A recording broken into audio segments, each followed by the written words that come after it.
Right, this is a drawing of our model of a boat that is on page 60 and Understand Technical Graphics, and it's meant to be an orthographic projection question. So I just want to model this here because it's kind of a follow-on from the other boat that was done from World of Graphics. So first of all, I now go to Onshape, and you're going to have to create a new document. And hopefully this is reasonably quick here. So it's just, I'm going to call it boat, and UTG, which is Understand Technical Graphics, and then P60, which is, it's on page 60. And I'll create that. I'll just take a quick look at what's on page 60 here. So there's the bottom of the boat, there's the cab of the boat, and there's the aerial. So what I'm going to do here, first of all, is I'm just going to create there's no dimensions for the aerial, so I'll create the bottom and the main part of the cab of the boat, and then after that I'll do another video and I'll show some of these wee features that can be put into this here. So the bottom of the boat is 140 long, 50 deep in this direction. It comes back 35 from the point, and it's a depth of 15. So I want to show it how to do this a little bit differently to the one that we would have done before. So I'm going to go to the top plane, I'm going to go into Sketch, and I'll rename this at the start here. I'll just call it bottom. And I'll hit the letter N to, oh, I have to get out of that. I'll just click on the blank space in here, and then I'll hit the letter N to bring me into the plane, or normal to the plane. I'm going to draw a line now in line with the center point here, the origin. Take it up at an angle, which is the boat is like. I'm going to draw this off just to show you as well too how these things can be fixed up. So that's the kind of general shape of it. I want that line there to be vertical. Oh, that's horizontal, sorry. It should be vertical. Let's see, we'll undo that. I want it vertical. So I click the line and then I click the vertical. It doesn't matter, it seems to work both ways. I don't want that vertical. Bad start here. So then what I want to do is I want to click this line here and I want to make it horizontal. So now I've got a vertical line, horizontal line. You can see the wee references are in there when I hold it over the line. Now these things can be dragged and pushed and pulled every kind of way, but I have a few dimensions I want to put into this here. So I'm going to click my dimension tool, and I'm going to make this here the length it's supposed to be, which is 140. Then I'm going to make this here, which is half the width of it, which is 25. So I'm basically modeling half of the boat. And I take the distance from here to here. I don't want the angle distance, I want the horizontal distance. If you just take the cursor up, it'll allow you to get that size in. Put 35. And then the reason these two things are blue here, these two lines are blue, is that I don't have a distance from the origin there. I'll just put it in halfway 70. So now you can see that it is darkened there now, so it means it's defined. I'm going to create a line in the middle here just from these 2 points. And you can see it's all gone black around that, but I don't want that as a heavy line, I want that as a construction line. So click on the line and head up here to where it says construction, and that leaves me set for the next part. So I'm going to mirror what I've drawn here over to the other side, which is different to the way I drew it the last time. So when I click mirror, it says select the entities to be mirrored. I'll just actually escape there because it was 2 commands open. I'll go back to the mirror again. Select the line that you want to be the mirror line. Then it says select the entities to be mirrored, and you just pick the lines that you want. And you can see it's darkened in grey there as well, which means it's a closed entity. And we can go to the next part. So that's the first bit, nice and handy. And then there's an extrude. I'll pick the surface here, and I'll just name it as bottom.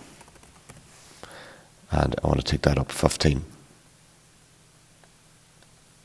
Right, 15. And I'm going to OK that there. So now that's the bottom of the boat.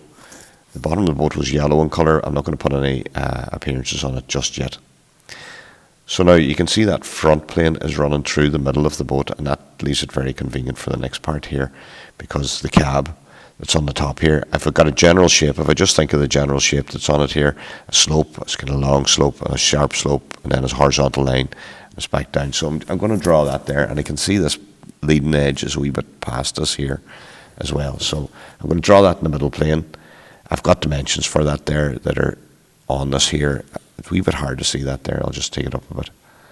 See if we can get that. You can see it's 30 high, so each of those are 10 up. It's in 10 from the end, 35, 5, and 40, and 10 at the end. So I want to get just a general shape, and I can work with that then. But that plane doesn't have a line on the bottom here to start with. So what I'm going to do is I'm going to go sketch.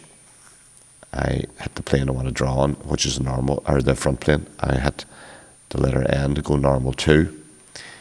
I don't have this named, I might as well name it here. So this is the cab. Now what I'm going to do is I'm going to go over, I clicked into the blank space here, just to get rid of, out of the writing here. And I'll go to this command here, which is use or project. And I'll click this line and this line. It didn't pick it up. So now I have a line along the middle of that there. So that helps me being able to draw, go N to go normal 2 again. And I'm going to draw the general shape of the cab. So it's a kind of a steep slope, long slope up for the windscreen. Take a horizontal line. You can see the wee reference line there. And I take it down at a steep angle again. I'll hit escape. And you can see that that's joined into those. Then I'm going to go for the scissors.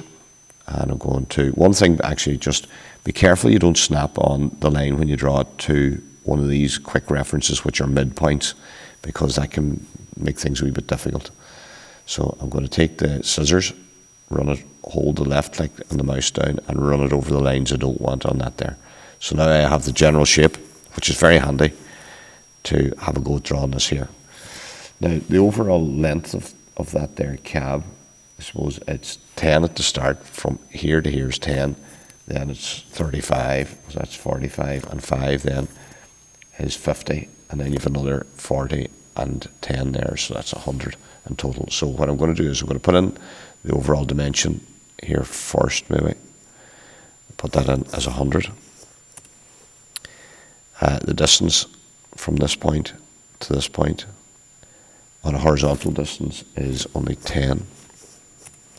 The height that it's up actually is 10 as well too, so I'll pick those 2 points. I'll take it out here so as we can see the dimensions, what is happening. Take that a wee bit. From here to here, and along the horizontal line is 35. The distance from here to here is 5. The height from that point to that point is another 10. And I've missed out on a height here in between the two of these here, but I do know that the overall height from there to there is 30. So that should sort things out. And the distance then of this one here is 40.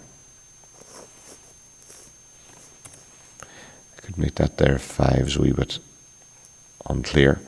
And of course this distance here should be by 10, and you can see it's coming in as 10, and that'll be grayed out because it's already measured by this bottom one down here. Now it's still blue, so what's going on here? The distance that it's in from the end of the boat to here, so if I pick, say, this line and that dot, I want a measurement for that there. So I'm going to pick the measurement tool again, and that there is 10. And now it becomes defined. So I have the cab of this drawn here, and I'll OK that sketch. And the distance that comes out then is 30. So it comes out 15 either side. Now I'm going to pick the extrude. I've left it off at an angle just so you'll see what will happen here. On the extrude it shows it's 25. I don't want that, I want 30. I want to pick this surface which is moving it out. Now you can see it's all moved out one side. So to change that it's going out even on both sides, I just go symmetric with that there. So now I have it the same both sides. The colour of the two of these are the same, so it's showing me that they're adding it on to it, making it one part, I want to have them two separate parts. So I'm just going to go new. I need to name this as well too, call it cab. And that is the start point for these, for drawing that model. We have that model now, but I'd like to put these things in the side, maybe the writing, and do the aerial. And what I'll do is I'll do another video then to show how that will be done. So that's pretty simple to get the main parts of the model drawn, and it's a wee bit different from the one that you may have done before with me.